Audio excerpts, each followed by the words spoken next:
Hi, this is Jeremy Bradshaw from MarineMax in Venice. This is one of my brand new listings. This is an exceptionally clean, inside stored 2015 Boston Whaler 230 Vantage.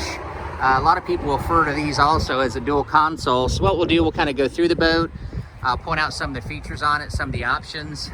This particular hull color, it's called classic tan, very light tan color. It's got the white 300 Verado, which is an option. This one does have the fish package, which gives you your rod holders in the back, recirculating bait well under the port seat right here. But the 23 is by far one of our best sellers. I kind of nickname it the sport utility. You can do a lot with the boat. It's got very comfortable seating. It's a great little fishing boat. And it does give you the protection on the port and starboard side for the windshield right here. And also very, very comfortable. You've got the bench, the seat to the port side lays down, storage underneath there. This one also has a full, I'm kind of jumping around here, but a full cockpit cover, as well as a bow cover.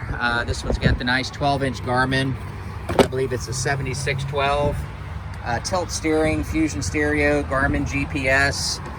She does have a fully enclosed head on her port side, which is very important to a lot of people. It also has a dockside discharge. Very comfortable bow area. This one has the bow ladder that goes out the front of the boat, freshwater system on the boat, as well as built-in battery charger. So lots and lots of storage. They pack a lot into a 23-foot boat, but by far, this is one of my favorites and one of the best sellers. So to recap, 2015 Boston Whaler 230 Vantage, located here at MarineMax in Venice. And again, my name's Jeremy Bradshaw. If you'd like some additional information, feel free to give me a ring. My number is 941-376-3345. Thank you again for taking the time, and I hope to talk to you soon. Bye-bye.